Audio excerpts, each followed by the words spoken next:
Welcome everybody to the special council meeting. We might get started if you could please stand for acknowledgement of country, diversity, commitment, service acknowledgement and prayer. The City of Victor Harbor acknowledges the Ramangeri and the Narrandjeri people, the traditional custodians of the land and waters where we live and work. We acknowledge their deep connection to country and pay our respects to elders past, present and emerging. This respect is extended to Aboriginal and Torres Strait Island people across Australia. The City of Victor Harbor is committed to diversity, equity and inclusion. We respect people of all ages, abilities, genders, sexualities, religions, backgrounds, cultures and beliefs. We recognise the brave individuals who have served and continue to serve our nation. We remember those who have lost their lives and paid the ultimate sacrifice for service to our country. Almighty God, we ask you to bless this council and allow it to be an agent of change to the people of this city and beyond. Direct and prosper its deliberations to the honouring of your name and the welfare of the people whom it serves. Amen. Amen. Please be seated. We have got a couple of apologies. Councillor Braden Mann and Councillor Stuart Burns. Our CEO is also on leave and is not here, and we have Graham Pathouse next to me who is acting in her absence. The first item of business is a deputation of the Great Southern Amateur Basketball Association with Gary Clark. After that, what I propose to do is to go into confidence. And then somebody may like to propose that we adjourn the meeting for half an hour so that we can finish the workshop that we have been having with Alinta and the lawyers in relation to the sports and recreation precinct, and then we can go on with the agenda when we come back. So I'll remind somebody then, but we will need to go into confidence first so that Emma can turn off the cameras and that. But right now we have a deputation from the Great Southern Amateur Basketball Association. Gary, nice to see you. If you'd like to use the microphones at the end there, and if you're unsure how to turn them on, Councillor Kemp, I'm sure will show you how to. With your deputation, you have 10 minutes, which includes questions from elected members. If you feel that you need longer than that, I'm happy to give you an extra 10 minutes with the approval of the rest of the elected members. But for now, you have 10 minutes and we'll let you know when your time is up. Thank you. Great, thank you. First of all, I'd like to just thank Mayor Jenkins and the elected members for entertaining us tonight and giving us this opportunity to speak about our proposal. I have on my right hand here Steve Scarvellis. Steve has been very heavily involved with the development of the plans since last year, and also to the costings, all of which you've received a copy of those.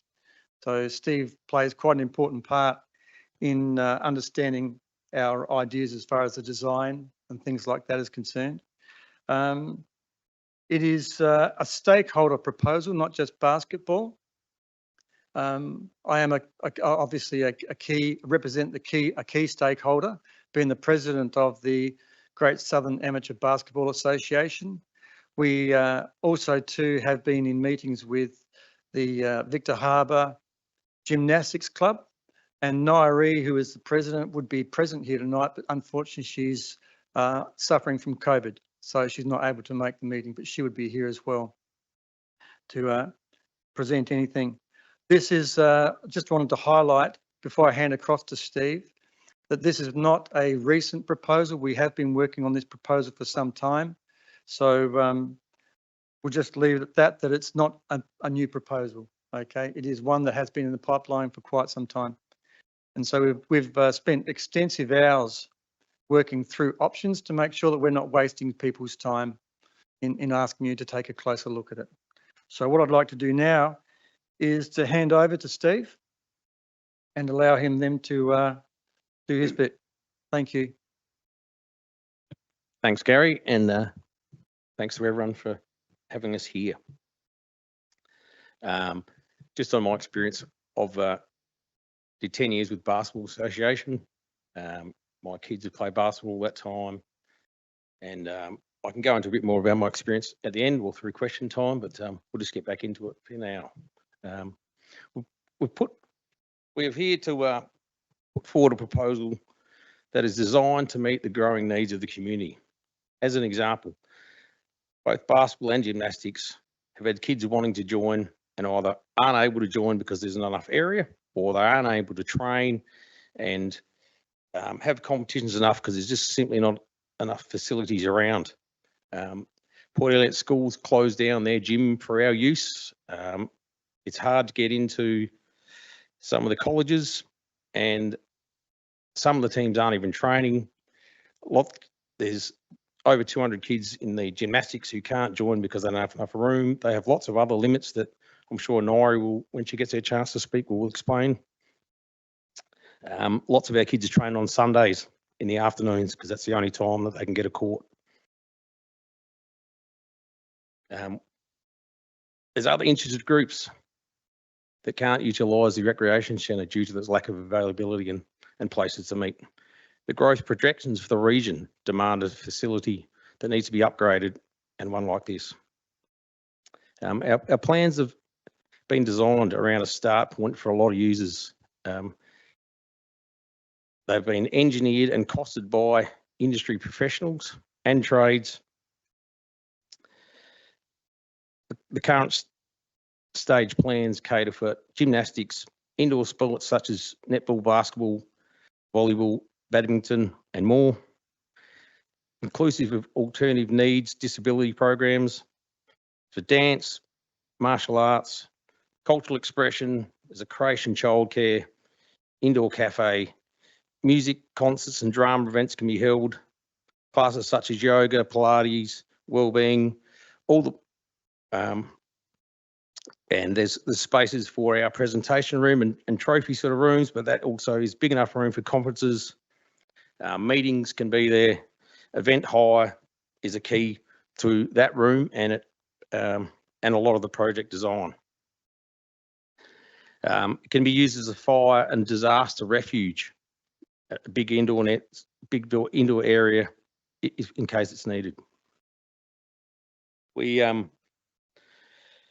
We'd like to organise our carnivals. We haven't had a basketball, as far as basketball. Basketball hasn't had a carnival for quite a few years, just because we ran out of court space. We're actually trying to get another carnival going this year and going to have a trial run, and it means not only utilising both Gore and Victor areas, but having to go outside the council area just to actually hold our own carnival because there's not enough facility. The design takes in energy efficiency. You'll notice that the wind can blow from one end and up to a higher point. All those little things all add up to cost savings, and that's what the design is here to minimise the energy use. There's a mezzanine floor that overlooks the courts with optimal viewing, and it also has a money-making, revenue-raising area behind it with a bar. And the idea then is not only to have that expand, but also it allows then the courts to be hired out for birthdays and lots of other uses that come with the area. The car park design to allow for further site development. The current design has been based on a accumulation of 10 years of travelling and scrutinising other sporting precinct builds and functionalities. In the end, I concrete for a living. I look at plans and have for 25 years. I've been in the building game, and I have also travelled with my kids nationally. My kids were pretty good at basketball, and after quite a few games of basketball, wasn't always the score I looked at. I walked in and worked out how the cafe flowed into the rest of the building, where the toilets were, what would cost money, what would make money, what is enterprising to the whole area, and try to put that in to the whole thing so that in the end, the stadium can be run with one person if it's not being used by a lot of people, and everyone meets at that central area. And as the demand allows for, and the needs are met, you expand that with more staff as more of the features of the precinct are used.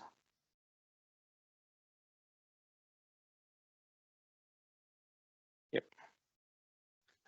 Down. So this is the basketball side of it. You got your forecourts.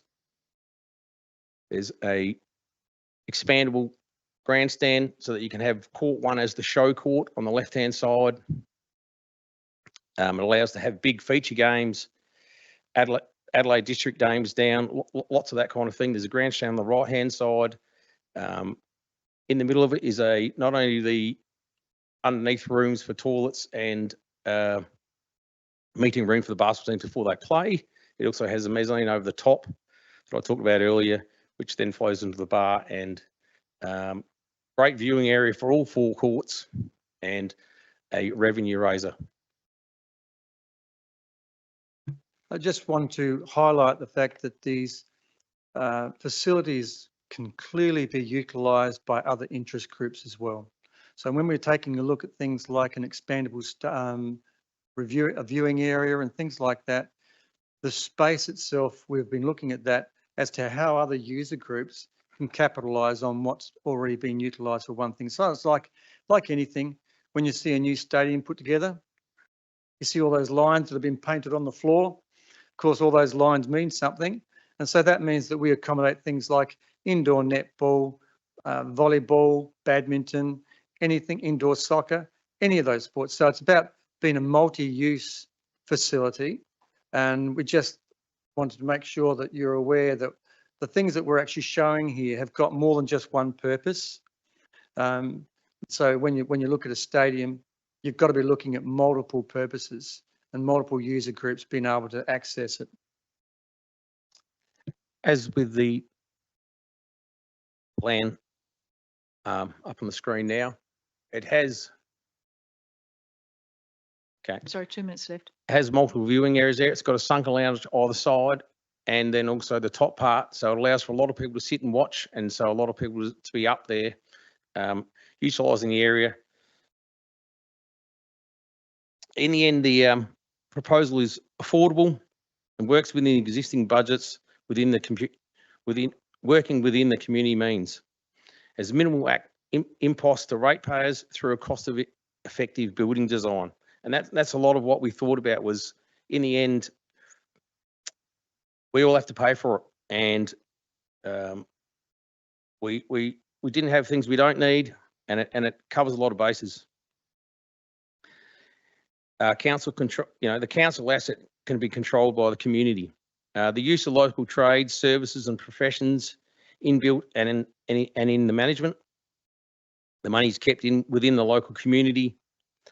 There's community pride and participation in looking after the asset in the long term. Can be driven locally by stakeholder teams. Council collaboration with the community. Local knowledge and experience is fully capitalised on. There is many trades in all the sporting areas, and we have to tap into those. Lots of people came forward and gave us prices locally. We had, from around Australia as far as high-end basketball floors. So that's community relationships that already exist can be further enhanced. Community participation means local ownership is a point of support from the community. Steve, your time is up, but I'll ask if any of the elected members have got any questions for you. Councillor Henderson and then Councillor Karimba. Excuse me, I've just got one more line to read and then that'll be it, if that's okay. Just to finish off, if I may. All right. Thank you. What we're looking for is that the negotiations currently in play be put on hold while the elected members further investigate with us via workshops the feasibility of our proposal. We're happy to wait a bit longer to make sure that we make the right solution and make sure it's chosen. Thanks. Councillor Henderson, you have a question? Yes, I have a couple of questions. You say that you've been working on this for quite some time, extensive length of time. I'm wondering how long, because I've been on council 6.5 years and supporting discussions about a recreation facility, yet I've never heard of your idea until last week. And I'm wondering why I didn't know about it. So I'd like to know how long, because I want to know why this has suddenly popped up now. And also you talk about a multi-use facility, and council has always talked about multi-use facilities, so there's nothing new there. I'm actually not seeing anything new in your proposal, in your plans at all. And so I'm wondering what guarantee you can offer other sporting groups, for example, who don't currently have facilities in our council area. What guarantee can you offer to those groups that they'll have any facilities in the future? You mentioned a few that are already existing, but you haven't mentioned a few that I know of that haven't got facilities here at all. Okay, so just through the first part of your question, up until 2 years ago, I was on the GSABA committee for 8 years, worked with Dennis L for a long time on the Encounter Bay sports precinct. I think it may have been called, I might be wrong on that, which then developed into the Treadwell project. Dennis and I worked through with Neil Treadwell, met Neil Treadwell here. Unfortunately, he didn't take a great listening to our ideas, which is okay. I then worked with the architect that he had employed to do that. It was a 26-year-old guy who ended up giving us two options. We then worked through that and he gave us a third option that we're all happy with. We went through all of that process. I was heavily involved in all of that process to unfortunately be given a $40 million proposal that, well done to the council for rejecting it because it's way too much money and we didn't need a lot of the things we did. Okay, it put us through that experience taught me a lot about getting what we need, not what we want. And that's what this design reflects. In the end, all the people that use the rec centre now will be able to use that. Our idea is that there's land for the dragon boat people to put their shed on. There's new sports that don't have the area to come about now. There's a whole heap of martial arts people that use different areas.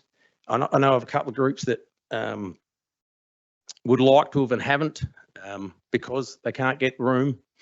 And we have a big special needs program that we would like to develop further. That's once again a bit hindered by what it is. The elderly aren't able to use the gymnastics area. That the gymnastics would like to use run a lot of classes that would help with the elderly during the day. They aren't able to simply because they can't use toilets. They're governed by their roof height and they can't do a lot of those things. So Gary, would you like to add to that? Can I just ask the elected members, we have gone over time. Can you put up your hand if you're happy to give the Great Southern Amateur Basketball Association another 10 minutes? Okay, that's fine. Thank you. We'll give you another 10 minutes. Thank you very much, Mayor. Thank you. Councillor Koremba, you had a question? Can I just, sorry, before you do that, Councillor Henderson, in regards to your first question about the proposal, we have made attempts to actually follow the process of council and respecting those processes, and we've been participants with the stakeholder groups, actively participating in there. Steve was responsible for an approach where we were actually to make a deputation. And when was that, Steve, that deputation? Just to answer the final question, I hadn't finished, but that's okay. Either July the 16th or 17th, I'd put in, or the three of us, another guy, Matt Parker, had put in a proposal to the mayor last year. We were going to, and then I got a phone call from Kathy Hayter and Victoria McCurdy. Amazingly, both of them rang me on the one call. The three of us spoke about how we shouldn't put in our deputation because their recommendation was to withdraw it. The reasoning was that if you guys saw it before the rest of the expressions of interest people saw it, that we were going to be an advantage. So withdraw it and we wait for the expressions of interest and then put our proposal in through the expressions of interest. Unfortunately, the expressions of interest came out and the first criteria was you have to have built 3 sports stadiums beforehand. Amazingly, we obviously haven't. That was well known that we hadn't. We built, the builder we were going to use had built the Victor Harbour Football Club and RSL Club, South Coast Constructions, who we'd been working with and helped us cost the project. Locally built, good local builder. And not only that we were denied the access to actually put it in, no one came to us and said, we realise you can't put it in. Can we work with you another way, or what? And since then haven't heard much. We've had a bit of dialogue, but not a lot. Steve, I will need to hurry you along because I do know that there's going to be a number of questions. Councillor Karemba, have you got a question? I do. Thank you for your deputation. Just an obvious question for me. We've had 4 iterations, I think, or 3 proposals from council administration previously. All have come in substantially higher than your proposal. How is it you've managed to get your proposal in at such a low price? Sorry, what is the price? 16,600,000. 16 million. For the plan as we've actually submitted. That includes all the landscaping, the car parks, the gymnastics and basketball And that would areas. that would be a 50-50 contribution, obviously councils and other funding.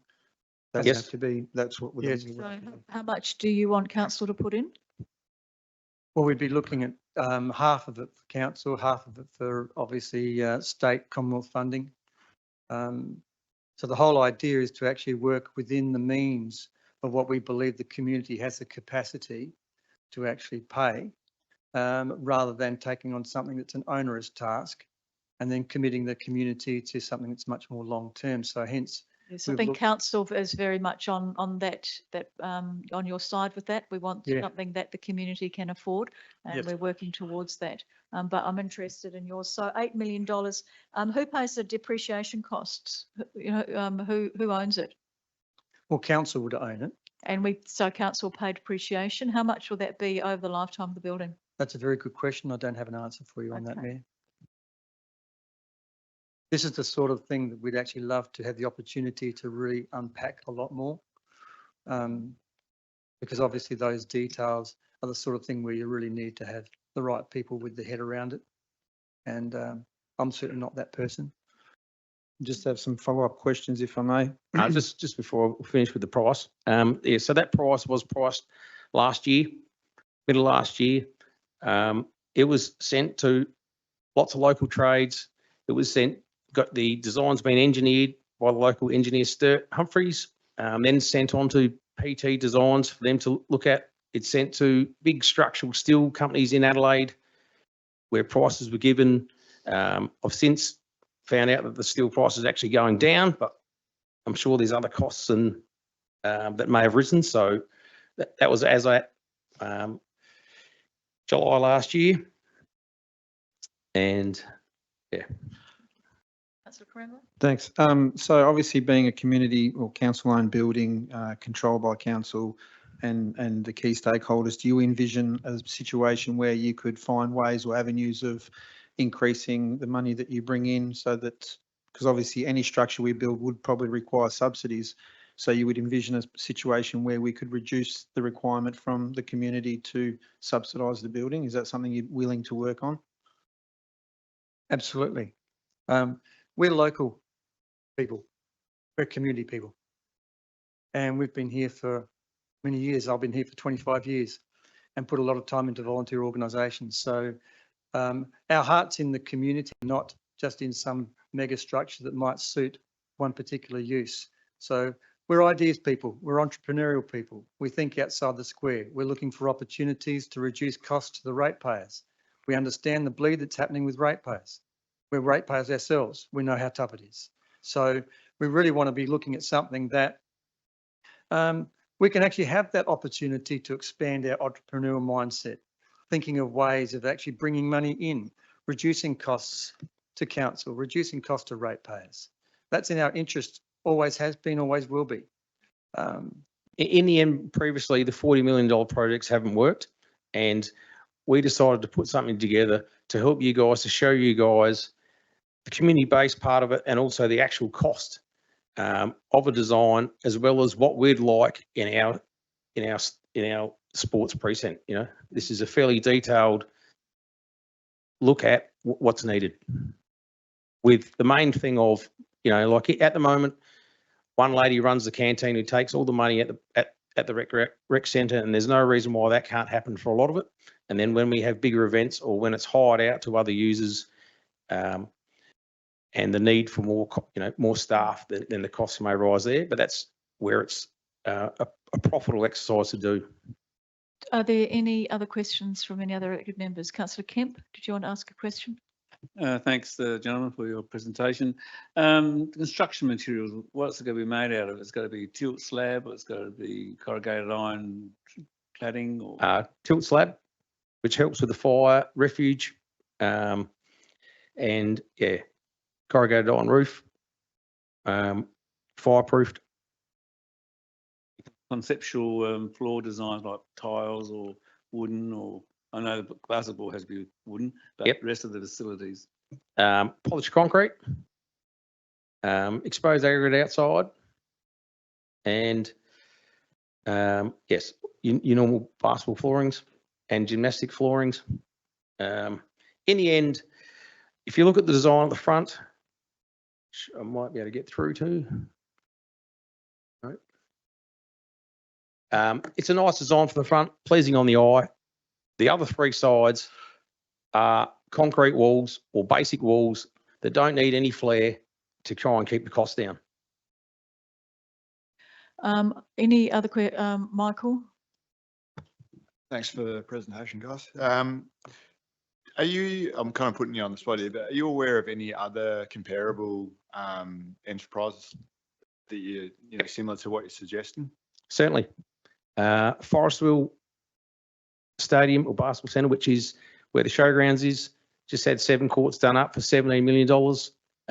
In New South Wales, Newcastle, 10-court stadium with a show court of 1,600 people, $25 million. So if you just go on the 10 courts, $2.5 million a court. Our 4 courts, $10 million, $4 million for the gymnastics, and $2 million for the mezzanine and front entrance, comparable to lots of other costings. There's many other costings that show that same thing too. I'll take one more question. If Councillor Henderson, it'll need to be very quick. It will be a very quick question. Have you determined the maintenance cost of the lifetime of the building, and what is the predicted lifetime of the building? That would be a no as far as an exact time. In the end, Yeah, that's the sort of thing that we'd Yeah. like to investigate further with the workshops. Okay, thank you. Thank you very much for your deputation. That's it's very interesting and certainly something that we need to keep in the back of our mind. And I think one of the things that we all can agree on is that Victor Harbor, as a growing population, is in desperate need of another basketball stadium and a sports and recreational precinct that is accessible and available to all manner of sports within the community. So it's just the model that we use for that. The other thing that to keep in mind is that when council invests any money and when state government invests any money, there are it's very different to when community groups put it in, because we do have to go through our own prudential report. We have to go through our own plans for tendering for building, because it's ratepayer and taxpayer money that we're going. So that's very difficult when you compare something like the Roos Club or clubs that have been built, you know, the football clubs that have been built by community engagement, as compared to clubs that have ratepayer and taxpayer funding in there. But I think your idea is fantastic, and it's worth consideration by us, and as we represent the whole wider community. So thank you very much for your time. Thank you very much, everyone, for your opportunity. thanks for your time. I'd like to now move the first recommendation, item 5.1. Sorry, Which- point of order, Mayor, if I may. I'd just like to move a motion, please. I'm sorry, Councillor Karemba, I already started to go into the first recommendation. I don't accept your point of order. Pursuant to section 92 of the Local Government Act, I move that we go into confidence because the items being discussed can reasonably expected to confer a commercial advantage on a person whom the council is proposing to conduct business and would prejudice the position of the council. Would someone like to move that way? Thank you, Councillor Henderson. Seconding, Councillor Schofield. Is there any discussion in that? All those in favour? Those against? That's carried. Thank you very much. So it's time for the gallery to leave. If you don't mind, thank you very much for coming and participating in this. And we'll turn the tape off, the video off. Given the length of time it takes for Lance